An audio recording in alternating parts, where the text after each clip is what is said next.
Klasika Plus grāmatu stāsti. Labdien, dārgie klausītāji! Pēc vasaras brīvlaika ēterā atgriežas raidījums Grāmatu stāsti. Mans vārds ir Henriks Elijas Zēgners, un šīs dienas raidījuma tēma ir jaunākā dzeja Latvijā. Studijā mums ir 3 viesi, 3 dzejnieki, bet ne tikai. Atzejotājs, dzejnieks, izdevniecības Neputns galvenais redaktors Raimonds Ķirķis. Čau, Raimond. Čau. Tāpat dzejnieks, atzejotājs un viens no žurnāla Strāva redaktoriem Arvis Viguls. Labdien! Un Māra Ulme, dzejniece. Es nezinu tik daudz par to atzeju, man šeit varbūt mazāk, bet Radio Naba literatūrai veltītā raidījuma Bronhīts viena no vadītājām Māra Ulme. Sveiki! Tādam ieskriešanās, iesildīšanās aplim es gribēju pajautāt, kas ir tas, ko jūs šobrīd lasāt? Raimonda, varbūt varam sākt ar tevi. Es burtiski pirms pusstundas lasīju festivālam Homo Novus veltītu bibliogrāfiju uz 50 lapām. Izklausās pēc aizraujošas lasām. Nē, es izbaudu, tas ir tā kā, kā adīt, šādu tekstu rediģēt, tāpēc, ka tur nav vajadzīga liela smadzeņu piepūle, bet ir patīkami to darīt, tāpēc, ka tad sajūt, ka es kaut ko sakārtoju. Jā. Varbūt tad piesaki, kas šī ir par grāmatu? Jā, mums izdevniecībā Neputns sadarbībā ar Latvijas Jaunā teātra institūtu top Homo Novus grāmata, kas ir veltīta festivālam Homo Novus, tā 30 gadēji, kas ir principā eseju krājums, bet arī tur ir intervijas un sarunas, kas atskatās, bet reizē skatās uz priekšu par starptautiskām teātra estētikas tendencēm, kā tas viss ir ienācis Latvijā ar Homo Novus palīdzību un kādas tad ir arī nākotnes perspektīvas. Arvi, kas šobrīd stāv uz tavu galdu? Uz mana galda stāv Kirila Ēča debijas krājums, te ir tā vasariņa, jo par to man ir jāraksta recenzija. Smiegrims šajā grāmatā. Bet tu droši vien lasi vēl kaut ko paralēli, vai ne? Jā, un paralēli es lasu Reiņa Pelles Karlsona. Es aizgāju pēc piena neatgriezos, par kuru mēs arī šodien vēl runāsim, jo arī par to man ir jāsaka recenzija. Forši. Māra, kas tev ir acu priekšā? Jā, man arī ir Reiņa. Es aizgāju pēc piena un neatgriezos. Reiņa Pelles Karlsona debijas krājums. Man ļoti patika šī grāmata, un es ik pa brīdim viņu uzšķirstu vienkārši, jo man šie dzejoļi tiešām liekas jautri. Jā, un es labprāt arī būtu rakstījis par viņu recenziju, bet man pēdējā laikā ir tāds hauss galvā, ka es nevarēju. Es drīzāk stāstus kaut kādus, man liekas, tagad vairāk pēdējās dienas tur rakstu un tādas proziņas, kas, manuprāt, būs diezgan smieklīgas. Jā, pagaidām ar vienu, man ir vēl citas, bet par to vēlāk, jā. Jā, šī raidījuma tēma jaunākā dzeja Latvijā varētu būt nostādīta tādā griezumā, ka raidījums atgriežas pēc vasaras, nesen bija arī dzejas dienas, protams, kā ir gadu septembrī, bet man šķiet, ka tieši šajā vasarā un pēdējo 4-5 mēnešu ietvarā ir samērā daudz grāmatas iznākušas. Es joka pēc uztaisīju tādu nelielu sarakstiņu vienkārši, lai atsvaidzinātu atmiņu mums un varbūt painformētu klausītājus. Starp nesenā laikā izdotām dzejas grāmatām gribās pieminēt izdevniecībā Pētergails, pat iznāca Vika krājums abi 2.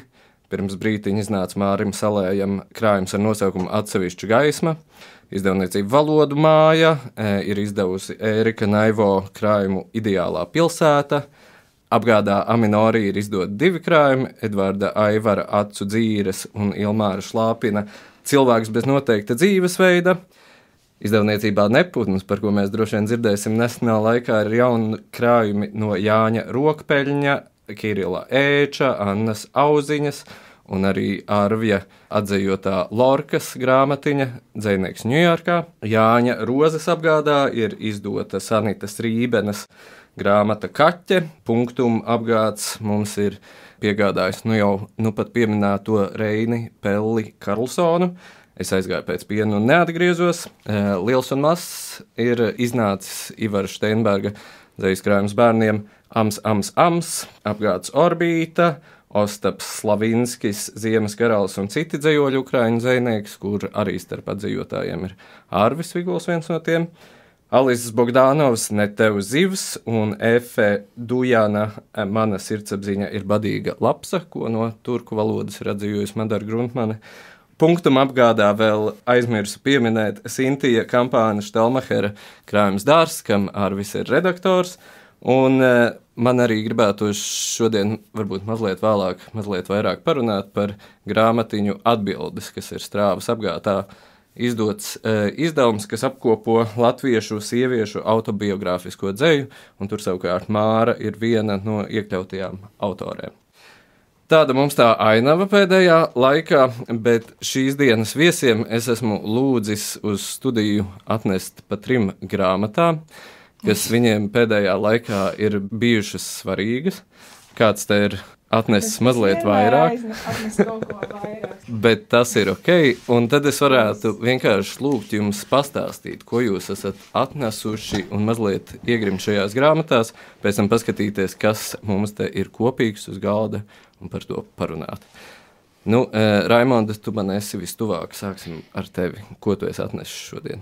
3 grāmatas, sanākas un nesanākas, bet visas ir šī gada. Sanākā no tām ir Arta Ostupa Patiesība, vidējā ir Anna Sauziņas Kāpostu zupa, un 3. ir Kirila Ēča Te nu ir tā vasariņa. Visas 3 izdevis apgāds Neputns. Pirmajām 2 man bija tas gods būt arī redaktoram. Man pašam tas bija savā ziņā arī liels gods rediģēt 2 autorus, kurus pats es esmu savulaik uzskatījis par autoriem, kas man ir iedvesmojuši, kas ir arī noteikti veidojuši mani izpratni par to, kāda ir un kādai būt latviešu laikmetīgajai dzejai. Un man liekas, ka abi autori un abas šīs grāmatas savā ziņā turpina abu autoru, gan Ostupa, gan Annas iesāktos poētikas ceļus, kas man arī šķiet interesanti, tāpēc, ka abu gadījumā viņi ir, varētu teikt, sasnieguši tādu kā dzejas mūža pilnbriedu. Es ceru, ka viņi par to neapvainosies par šādu izteikumu, tāpēc, ka tas kaut kādā mērā arī kaut ko nolemj, bet man liekas, ka abu šo grājumu gadījumā mēs redzam šos autorus, viņu spēku pilnbriedā. Šeit mēs redzam to, kā viņi redz dzeju un kā viņi to vēlas rakstīt. Un 3. grāmatiņa Kirila Ēča Te nu ir tā vasariņa. Man liekas, ka Kirils pats arī teica, ka viņš nelīdz galam jūtas, ka tā būtu viņa debijas grāmata, tāpēc, ka viņam jau bija agrīnāks manuskripts gatavs pirms vairākiem gadiem. Tagad viņš priecājas, ka to laiku viņš to nedeva publicēšanai, bet nogaidīja. Un savā ziņā arī es pazīstu Kirilu jau diezgan labu laiku, un es zinu, kā viņš ir agrāk rakstījis un kā viņš ir tagad rakstījis. Tad man arī šķiet, ka ar to nogaidīšanu viņš ir trāpījis tieši īstajā vasariņā, kad šai grāmatai iznākt. Bet to ir rediģējis Ivars Steinbergs. Brīnišķīgs sākums. Paldies, Raimond. Māra, ko tu esi atnesusi? Es esmu atnesusi Ostapas Slivinska Ziemas karalis un citi dzejoļi.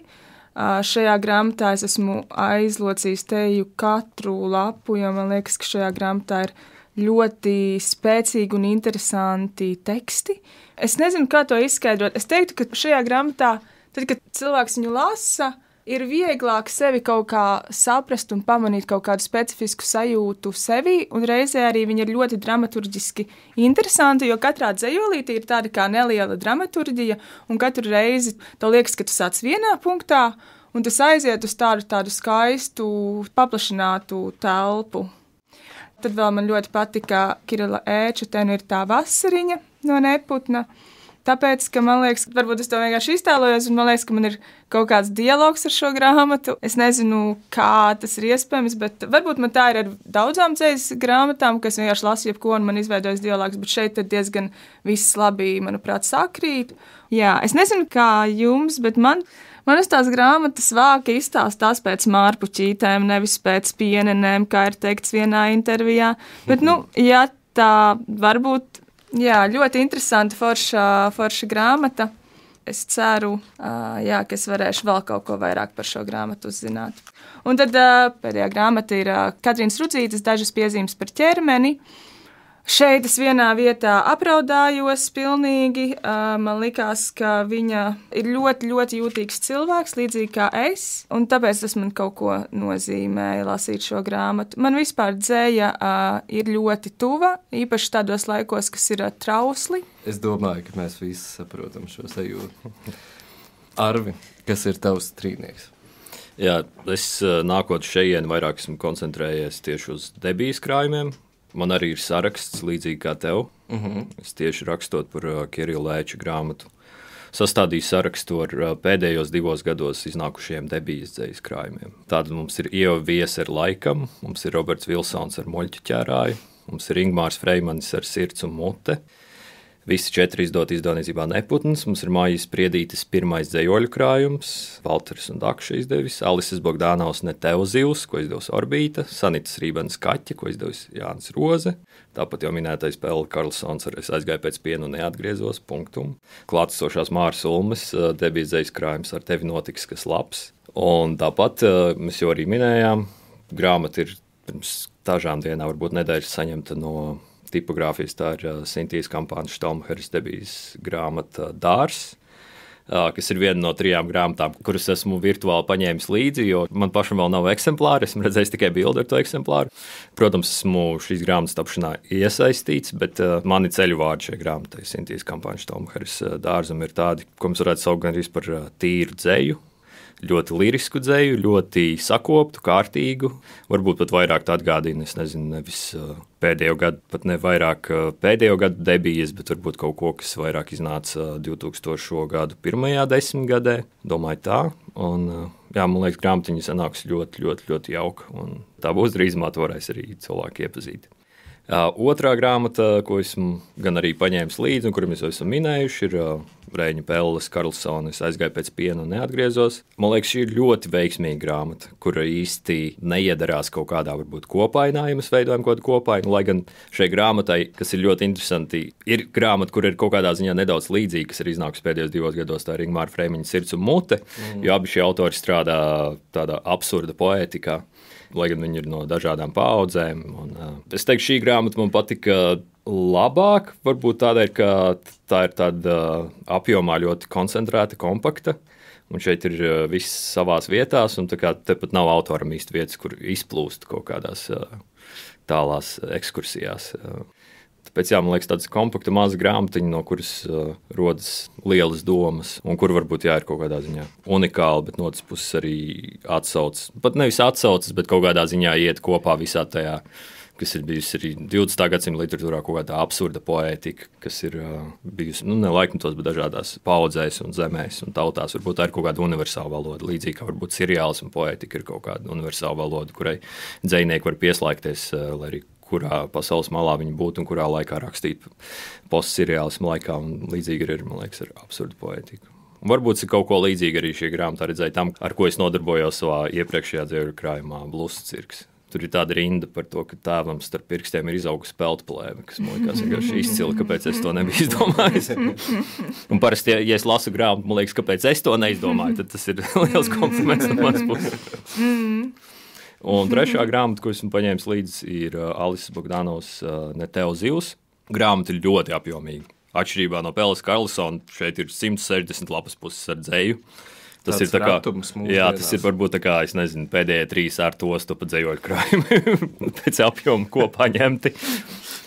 No vienas puses varētu teikt, ka varbūt vajadzēja kaut ko šeit griezt ārā, bet man liekas, ka nevajadzēja gan, jo Alice ir tāda ļoti spontāna, un tieši man liekas, tā spontanitāte ir tas, kas viņu padara īpašu, varbūt arī izceļ starp citām pēdējo 2 gadu debijām, un arī tas, ka šie dzejoļi ir tādi, es teiktu, lietot vārdu seksīgi, drosmīgi, bez kaut kādām bremzēm, robežām, un tāpēc man liekas, jā, ir pareizi, ka šī grāmata ir 160 lapas pušu gara, šeit ir dzejoļi. 160 lapas? Jā, kas ir dzejas daļā, jā.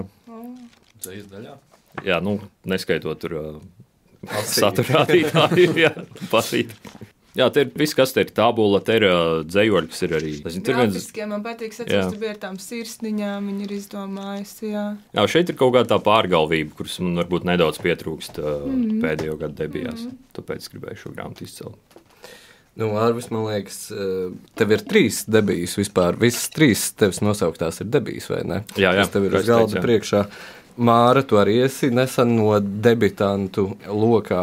Varbūt par šo tēmu, nezinu, vai ir kaut kāda kopīga iezīme vai kāds raksturlielums, kas jūsuprāt tās pēdējā laika debijas kopsumā Latvijā dzejā raksturo? Vai vispār var atrast kaut kādus kopsaucējus? Nezinu.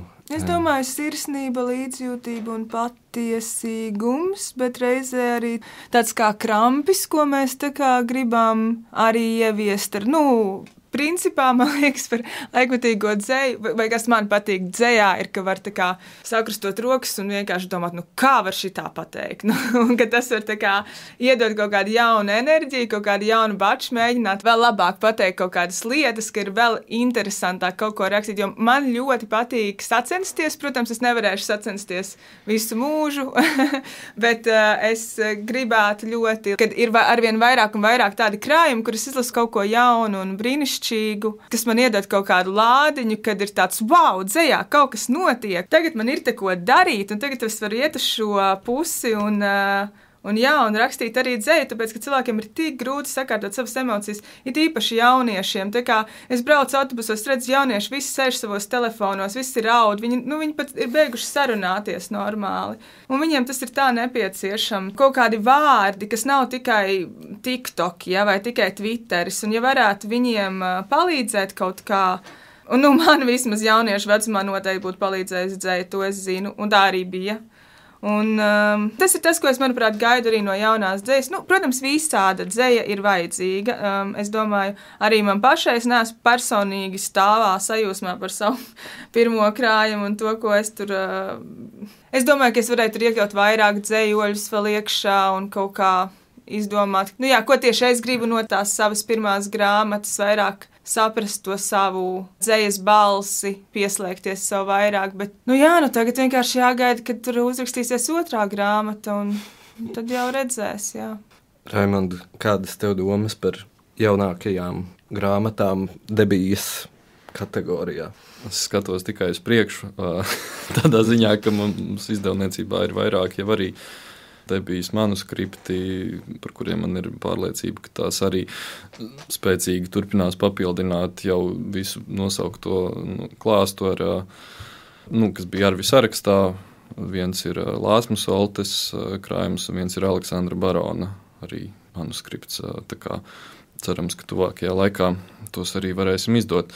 Par debijām, man liekas, mēs esam ļoti fokusējušies uz to, ka tie krājumi ir kā debijas krājumi, un tad mums ir jādomā, ko tas vispār nozīmē kā debija, vai tas nozīmē, ka mēs tā kā esam pielaidīgāki nedaudz pret šiem krājumiem un neskatāmies uz tiem kā uz tādiem, izkoptiem darbiem. Respektīvi, tai debijas svaram ir kaut kas man nešķiet tā kā līdz galam pamatots. Man gribētos, ka mēs tos arī skatām kā uz daļu no tāda dzīve literatūras procesa, un es neesmu sev skaidri vēl noformulējis, kas tas ir, bet un man liekas, ka arī šie debitanti, viņi tomēr arī grib uztvert sevi kā pilntiesīgus procesa dalībniekus, ne tikai kā tādus debitantus. Šo man pārliecību radīs tas, ka tiešām šīs grāmatas, kuras ir pēdējos, 2 gados nākušas, ka tās viss ir ļoti labā kvalitātē, un mēs redzam, ka latviešu literatūra, konkrēti latviešu dzeja nekur nepagaisīs, ka tā aizvien atrod ceļu pie autoriem, atrod ceļu pie lasītājiem un ir dzīva un spēcīga. Es biju tikko arī Druskiniku dzejas festivālā Lietuvā. Tur arī es satiku vairākus debitantus. Un tur ir interesanti, ka tur debijas iznāk pat krietni vēlāk nekā mums šeit Latvijā. Es arī biju tas autors, kuram iznāca pirmā grāmata salīdzinoši agri, kamēr tur debijas krājumi mēdz iznākt jau, 20 gadniekiem, kuri ir tuvāk 30 gadu vecumam. Un tur to ļoti labi jūt, ka tur autori tās pirmās grāmatas negrib tik ļoti sasteigt, grib, ka viņi jau uzreiz ir, ka uz viņiem nevis skatās kā uz tādiem dzejniekiem, kuri vēl top, bet kā uz dzejniekiem, kuri jau ir tapuši un drosmīgi uzsākuši savu literāro ceļu. Es negribu to saukt par apdomību, bet kaut kāda tāda drosme caur nogaidīšanu. Es nezinu, kāds būtu tas pareizais formulējums, ko varbūt brīžiem es jūtu kā tādu nelielu trūkumu. Bet es nesaku, ka tas samazina to dzejas kvalitāti. Varbūt tas ir, katrs atsevišķais dzejols tāpat ir spēcīgs šajās debijās. Arvi, vai tev ir vēl kāds komentārs vai pārdomas par debijām? It kā es piekrītu ķirķim, ka varbūt mēs pārāk koncentrējamies to, ka mēs te izdalām šās grāmatas, kuras ir debijas un skatāmies uz tām kaut kā atraut varbūt no visas procesa. Bet no otras puses tas ir tas, kā strādā cilvēku prāts. Un, ja man jāraksta recenzija, man vajag kaut kādu to rāmi, kurā domāt un kaut kādas tos ierobežojumus. Protams, tas ir kaut kāds, iedomāts ierobežojums. Un vienkārši varbūt tas arī palīdz kaut kā fokusēt to skatienu un neaizklīst pārāk tālu. Varbūt tā to varētu teikt.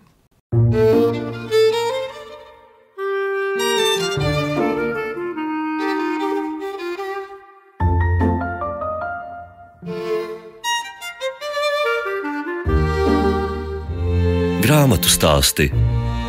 Sarunas par literatūru. Klausītājiem atgādinu, ka ēterā skan raidījums Grāmatu stāsti. Mans vārds ir Henriks Elijas Zēgners. Studijā šodien ir 3 viesi – Raimonds Ķirķis, Arvis Viguls un Māra Ulme, un mēs runājam par jaunāko dzeju Latvijā. Gribēju jums pavaicāt tādu nelielu iestarpinājumu tēmas tuvumā par atdzeju. Mēs jau mazliet pieminējām Ostapu Slivinski, bet kas ir vēl starp atdzeju jums zīmīgākie, košākie notikumi jūsu redzes laukā? Raimond, kas tev ir? Es jau atkal varu reklamēt to, kas top. Viss ir iznācis. Viens ir Ievas Lešīnskas atdzejotais Šeimus Hīnijs, kuru mēs centīsimies izdot samta sērijā, kurā arī kādu laiku nekas nav bijis izdots. Nesen arī bija pasākums Nacionālajā bibliotēkā, ko rīkoja Īrijas vēstniecība Latvijā, kur arī Ieva lasīja atdzejojumus un arī nedaudz par tiem stāstīja, un es domāju, ka tā būs viena satriecoša grāmata. Es pats šobrīd aktīvāk strādāju pie irāņu dzejnieces Forūgas Farruhzādes dzejas izlases, kura arī ir plānota samta sērijā, kas nozīmē, ka viņi būs bilingvāli, bet tad redzēsim, lai Latvijā būs vēl vismaz 5 vai 10 cilvēki, kas turpmāko gadu laikā varēs šo bilingvālo grāmatu novērtēt visā tās pilnībā. Bet es zinu, ka ir vēl autori, kuri strādā atdzejo ļoti aktīvi, tostarp Arvis. Arvi? Tā kā es pats esmu šajos procesos iesaistīts, varbūt es pat nezinu, varbūt varu vienkārši pateikt, pie kā es strādāju. Droši. Šobrīd es strādāju pie grāmatas, kas cerams iznāks nākamā gada kaut kad pirmajā pusē, pie vācu dzejnieka Pētera Huhela dzejas izlases.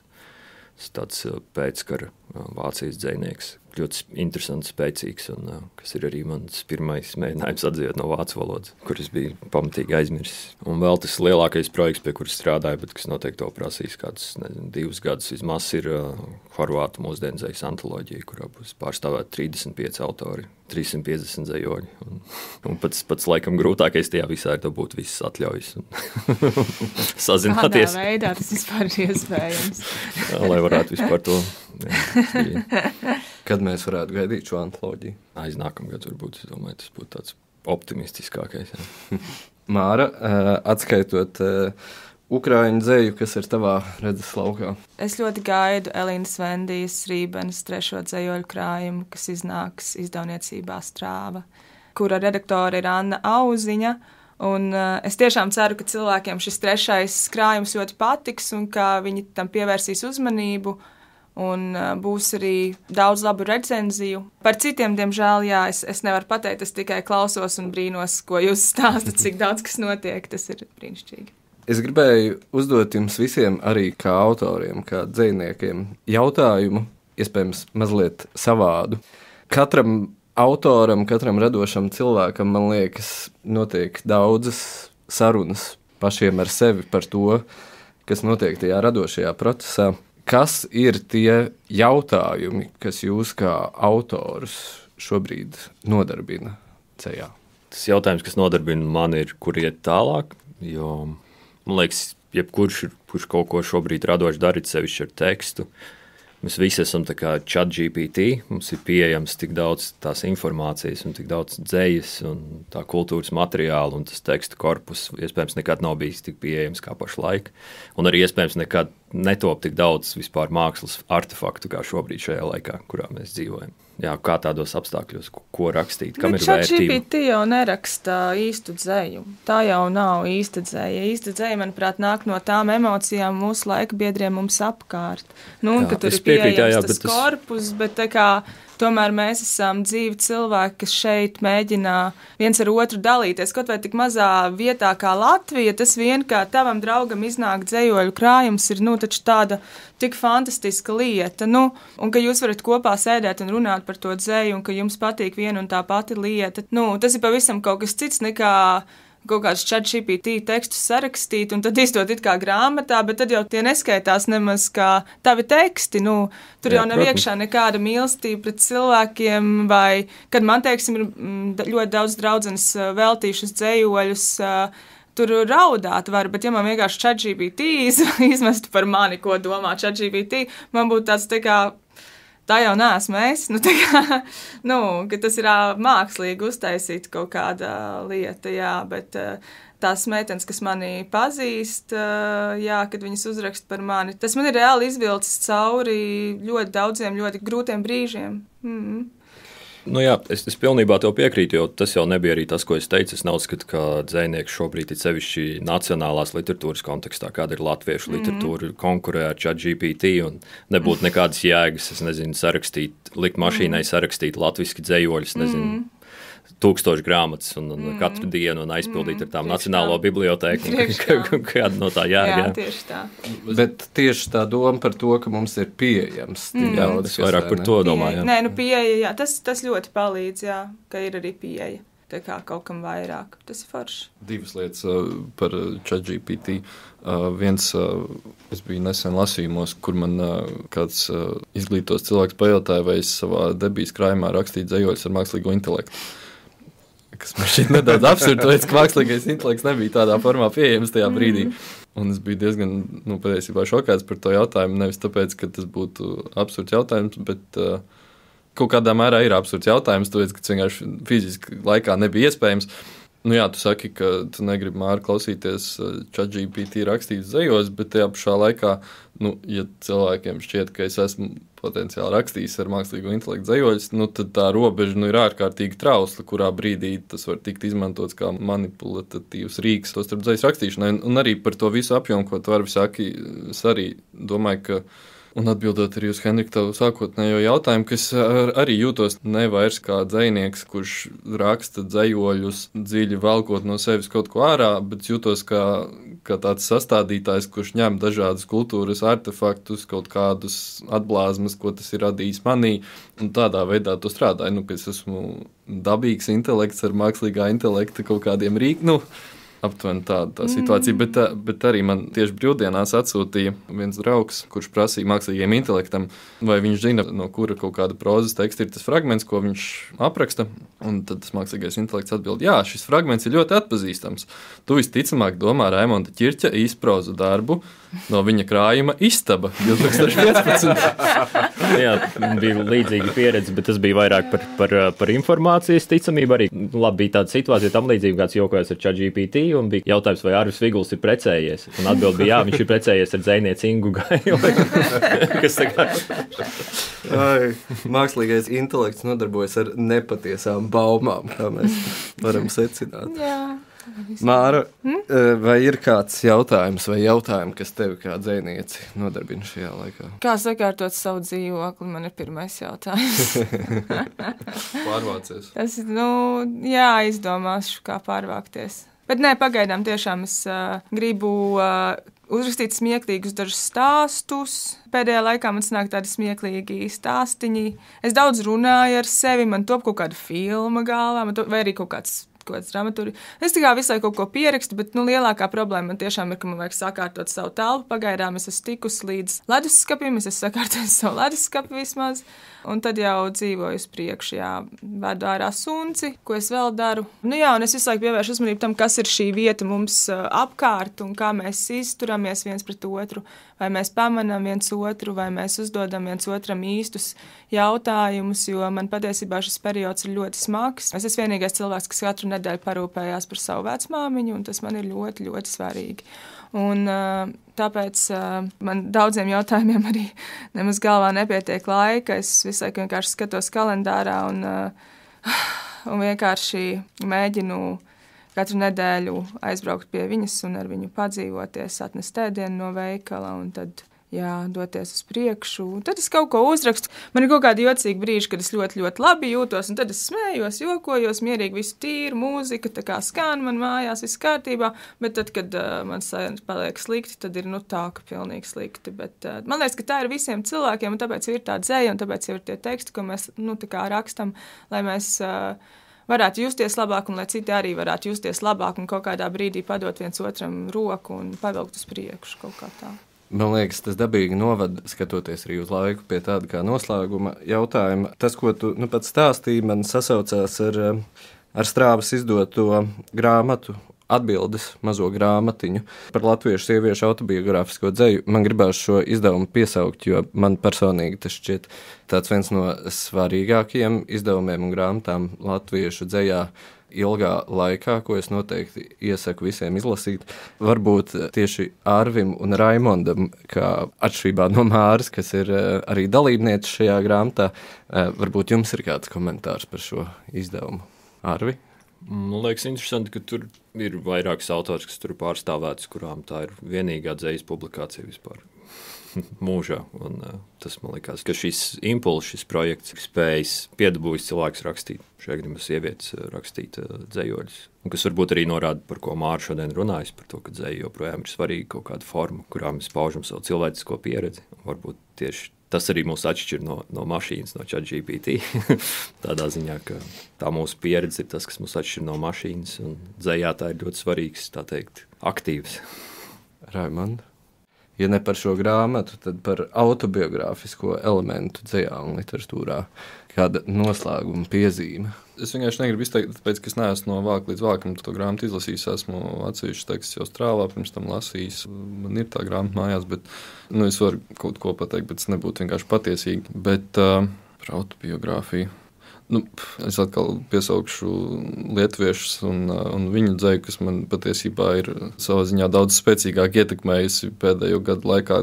Kaut kas, ko es tur pāris dienās dzirdēju un lasīju, un ko joprojām lasu, nekā brīžiem, mēnešiem ilgi posmi latviešu literatūrā, bet ne tāpēc, ka viņi būtu kaut kādi izteikti labāki, vienkārši tāpēc, ka tur ir kaut kādas citas nianses, kuras es nebiju pamanījis latviešu dzeju. Un ir divi dzejoļi, kas man tagad nāk prātā, kur arī ir izteikti autobiogrāfiski. Man viņi patīk tādā līmenī, ka abas ir autors. Viena ir Austēja Jakas un viena ir Justīne Žvirbulīte. Es ceru, ka es pareizi to latviskoju. Un Austējai ir dzejolis par sirds problēmām un par to, kā ārsti ignorē šīs problēmas un kā viņa cenšas aprakstīt, kā viņai tā sirds tur sāp, ka viņa sāp tā kā veļa žūstot, krokojas un kaut kā deformējas, tā viņai tā sirds sāp, un tas ārsts mēs, ka tā sirds gan nesāp, ka visādi citādi sāp, un kaut kādas tādas detaļas, un ar kurām es arī ļoti spēcīgi spēju asociēties. Un Justīnai ir teksts par to, kā viņas ķermenis ir perfekts, jo viņam nav nekādu alerģiju, un ka vienīgā alerģija, ko viņa izjūt, ir alerģija pret laiku, tādi tie dzejoļi. Un tas viens ir tas, ka es viņus burtiski izjūtu tā, kā viņi būtu arī rakstīti nevis par mani, bet tā kā, ka mans ķermenis arī būtu viņos izstāstīts. Tas ir viens, kas man ir svarīgi autobiogrāfiskos tekstos, un otrs ir tas, ka vienmēr tajos autobiogrāfiskajos fragmentos autors spēja atrast kaut kādus atzarojumus uz kaut kādiem literāriem paņēmieniem, uz veidiem, kā man likt noprast, ka tas ir dzejas teksts, kurš varētu pastāvēt tikai kā dzejas teksts. ka tā nav vienkārši grēksūdze, ko tu izstāsti kādam citam, ka tur saglabājas ka tas vienīgais veids, kā to pateikt, ir dzejā. Un katru reizi tas, man liekas, ir kaut kas arī nedaudz cits, tāpēc tas tāds arī ļoti abstrakts un arī subjektīvs kritērijs, bet tādus dzējuļus tiešām ļoti, ļoti augstu vērtēju. Estētika pret sirdsāpēm. Paldies, man liekas, uz šīs nots mēs varētu arī sarunu noslēgt. Paldies jums par stāstiem. Šis bija raidījums Grāmatu stāsti. Runājām par jaunāko dzeju Latvijā. Studijā bija 3 viesi – Raimonds Čirķis, Arvis Viguls un Māra Ulme. Raidījuma producente ir Baiba Nurža. Mans vārds ir Henriks Elijas Zēgners. Paldies jums, klausītāji, uz tikšanos citā reizē. Un paldies jums, viesi. Visu labu! Klasika Plus. Katru sestdienu pēc ziņām 14. vai atkārtojumā otrdien 18.